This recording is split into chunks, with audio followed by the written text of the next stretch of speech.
Hey, I'm Dave Sussman. Welcome to Whiskey Shot. This is our shortened version of Whiskey Politics, and we talk about the issues that are not being discussed in the mainstream news. If you enjoy the show, please give us a like and subscribe to us on YouTube. You can also find us on Facebook and just all across the internet. And this Whiskey Shot is about a dark vision for America that is being taught to our children right now, not only by the schools, but also through the media.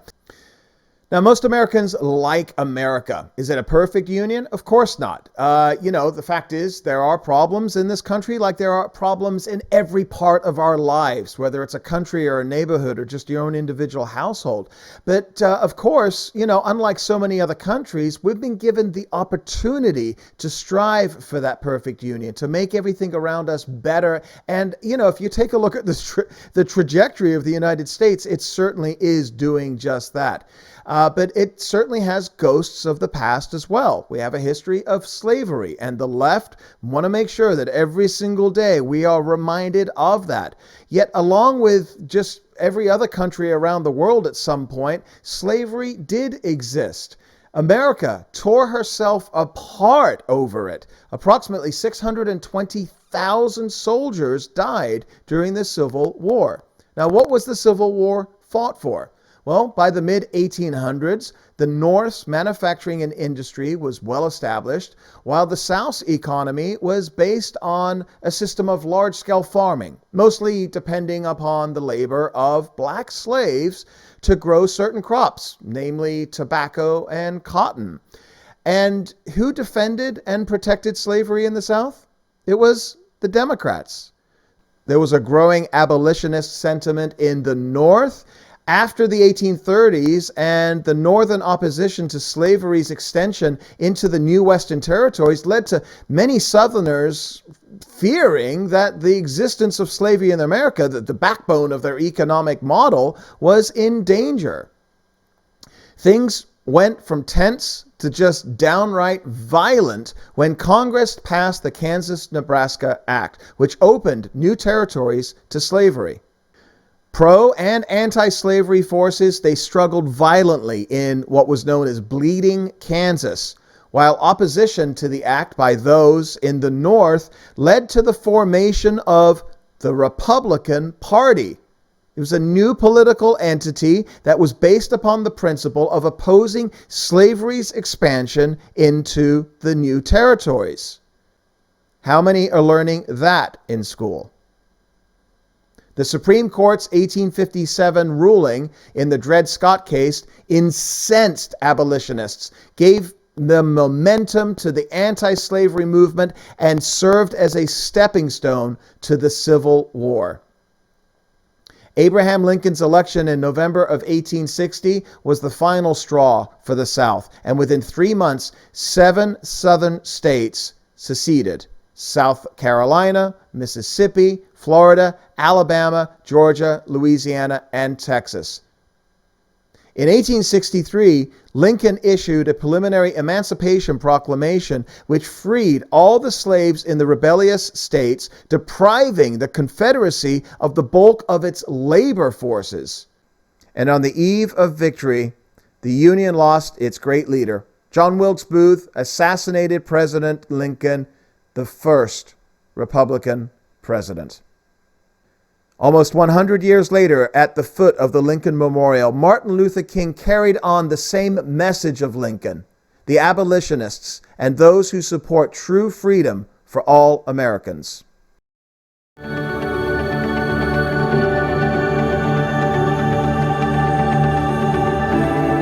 have a dream that one day this nation will rise up, live out the true meaning of its creed.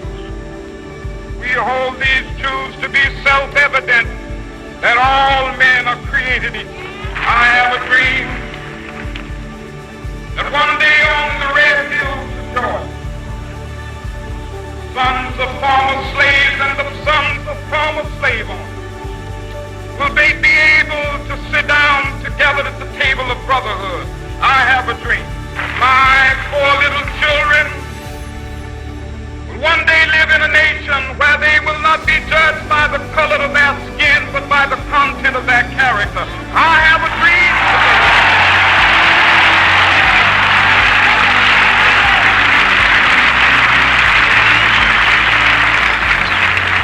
I have a dream that one day every valley shall be exalted. Every hill and mountain shall be made low, the rough places will be made plain, and the crooked places will be made straight, and the glory of the Lord shall be revealed, and all flesh shall see it together.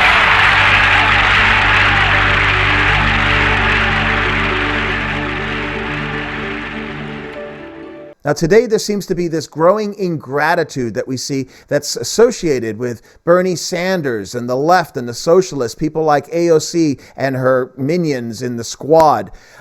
We see it in the mainstream media as well, and they are driving the once classic liberal party that we once knew over a cliff, demanding mass entitlements, all justified by their self-anointed victim status. Now, here's the irony.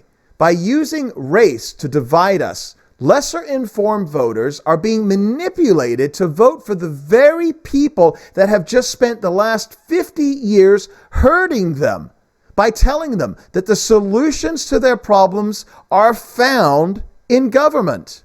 Not families, not private businesses or choices of education, but top-down, corrupt and anti-market leftist ideology.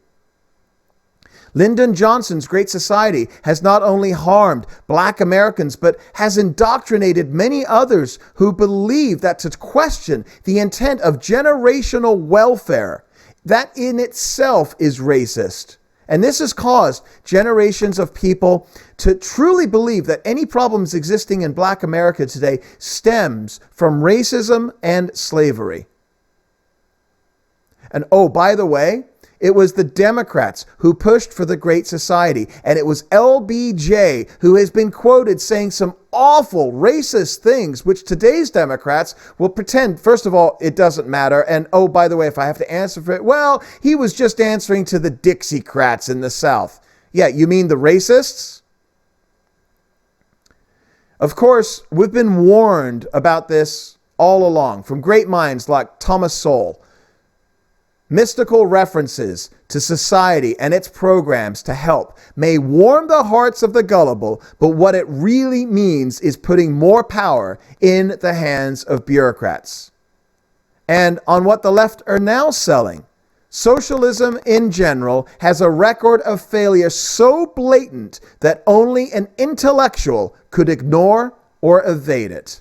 So while great minds like Thomas Sowell want to fight the obvious failings of the state, the left want to, in essence, manipulate and stoke racial hatred, anger, fear, and resentment. And the way that they're now doing that is by teaching a revisionist history in our schools and our media.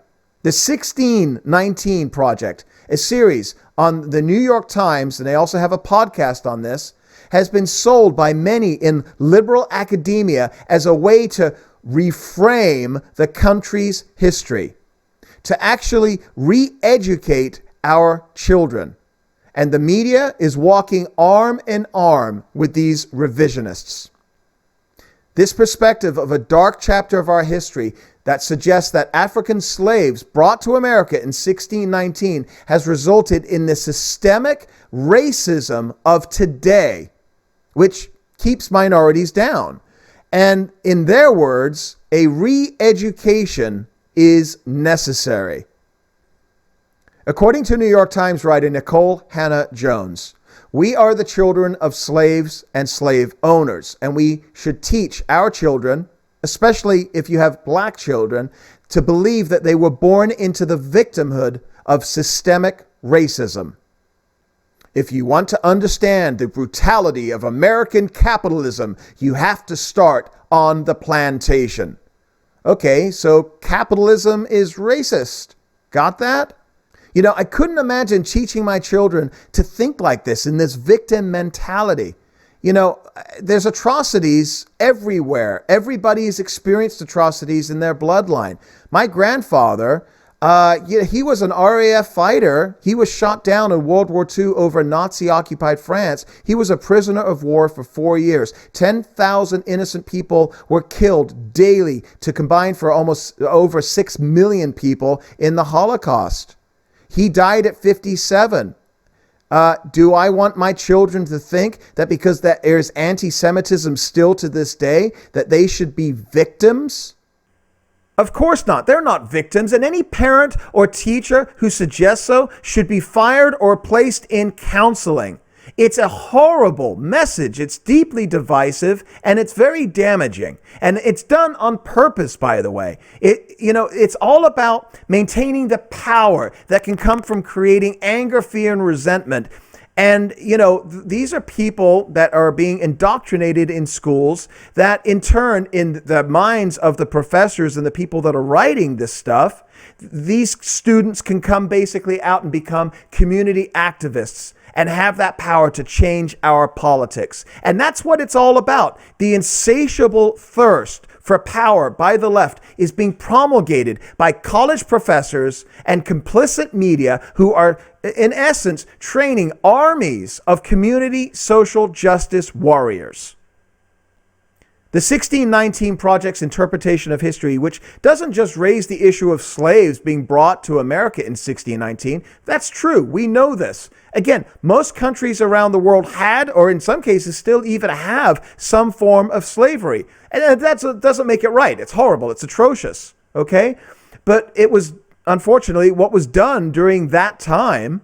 But what Nicole Hannah-Jones is writing, and again, the New York Times is printing this series online and providing a podcast on it too. I'll give you a quick example. Here's some of the things that they're teaching our kids.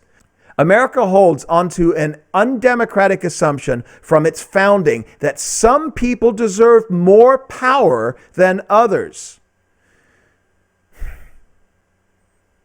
In other words, America, where it's, I think, inarguably the freest and most equal country in the world, where there are countless laws on the books preventing using race, religion, creed, sexuality from limiting your rights in any way whatsoever, in any place, work, public, otherwise, is a country whereby we are holding onto the idea that some people are freer than others.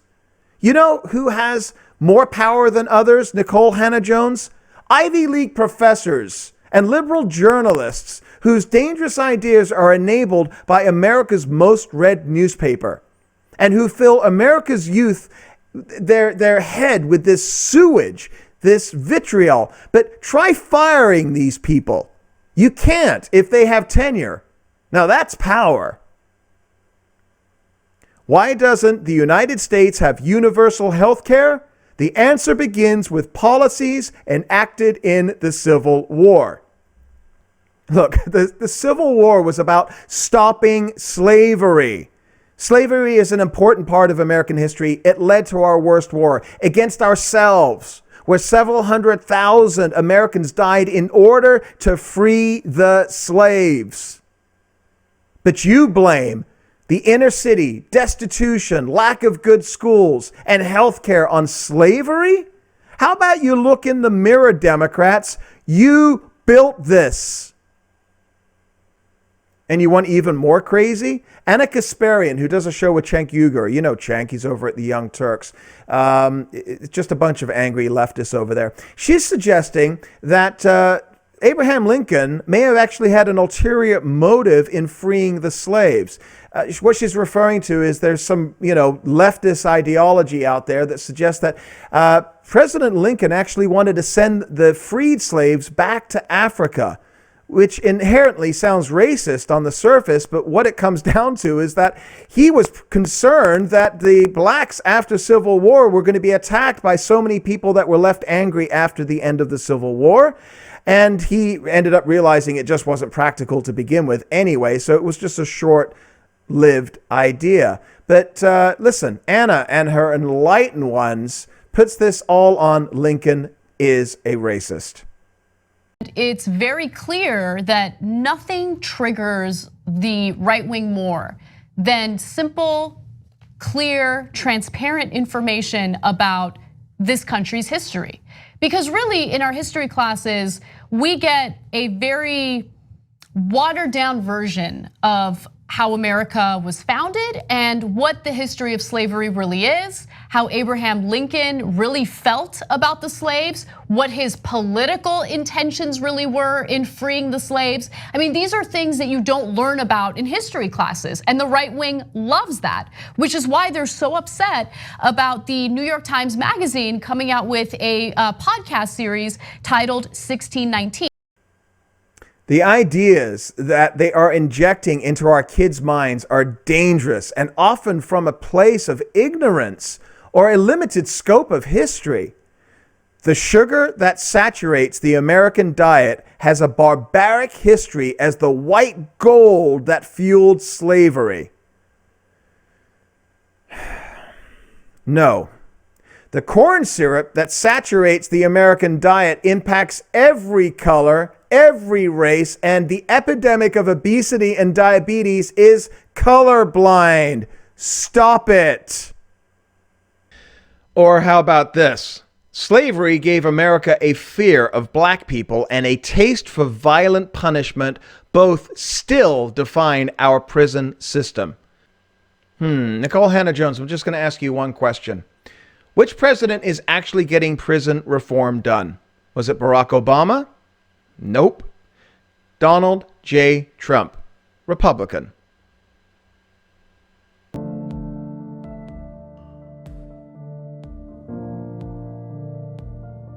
I'm free to hug my family. I'm free to start over. This is the greatest day of my life. My heart is just bursting with gratitude. I want to thank President Donald John Trump. Remember, a re-education is necessary, and take a look at the classes our kids are now forced to take. This is the American Historical Association's lesson plans for teachers. Radical History Review. Global Legacies of Gender and Sexuality in the Cuban Revolution. And Educating for Activism? What Nicole Hannah-Jones and the 1619 Project is doing is using a part of our history to validate today's perspective of the left. That is, they truly believe that we as Americans, most of whom are first, second, or third generation immigrants, live our lives based upon the foundation of the racism of 200 to 400 years ago. Now, if you suggest, as I do, that this is absolute bullocks, that this whole thing is to mold mushy minds, to make them essentially hate America as that serves the left's power base, then they go absolutely berserk and resort to the only thing that they know how to say, and that is, oh, you're just a racist. This is so boring. Cenk, really? If you're a person who doesn't feel any animosity towards black people or any other races, why would you care if we learn more about slavery? Why would that be a thing that bothers you? It literally makes no sense to me. It's since I don't get it and I don't feel guilty about any of those things, I'm like, why do you care if we talk about what happened to the Native Americans or African Americans? Why wouldn't you be in favor of more speech? Because they take it personally. Yep. And that's very telling of who they are. Look, Cenk, we want more history, more civics in the classroom, not less or just the left's interpretation of it. But don't just listen to me, Nicole, Anna, and Cenk. The left-leaning Atlantic magazine says, and Hannah-Jones' introductory essay in particular offers a darker vision of the nation, in which Americans have made less progress than they think, and in which black people continue to struggle indefinitely for rights they may never fully realize. Inherent in that vision is a kind of pessimism, not about black struggle, but about the sincerity and the viability of white anti-racism. It is a harsh verdict, and one of the reasons the 1619 Project has provoked pointed criticism. Remember what they're trying to do, folks. Listen, they said it themselves. A re-education is necessary. You know, it's really telling that they actually used that phrase, re-education. This is directly from the communist playbook used to indoctrinate political prisoners with Marxist-Leninist ideology. This isn't about ignoring our history. Conservatives want more history and more civics taught in class, not less. And certainly not from just the perspective of those who want to just highlight the blemishes of America and not its greatest strengths. We need a discussion of the Civil War. Lincoln and how the Republicans were the ones who fought for the Civil Rights Act in the 1960s. We should be teaching our kids who the Democrats were. People like Al Gore's father and other Democrats who found comfort in the sins of racism. But more importantly, why are we giving our youth lessons in how to blame? For what these people are doing is inherently telling students, you failed because of systemic racism, so it's not your fault. Look, everybody fails in their life at one time or another or many times. It's those of us who have the backbone to get back up off the floor when life punches us in the face. And it will punch you in the face no matter whether you're dark green, purple, or whatever. The 1619 Project tells students, moldable minds, that they don't need to get back up because the system is rigged against them. That isn't racism based upon 400 years ago. That's just called life. And we all get punched in the face because that's what it's like to be a human being. But Black Americans, all Americans, are now learning another lesson.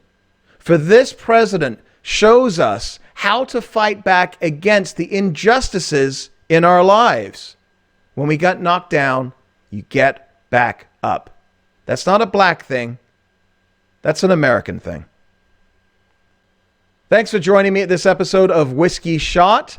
Please like and subscribe to us on YouTube and follow us on Facebook. And let us know in the comments or on our Facebook page any topics that you would like discussed.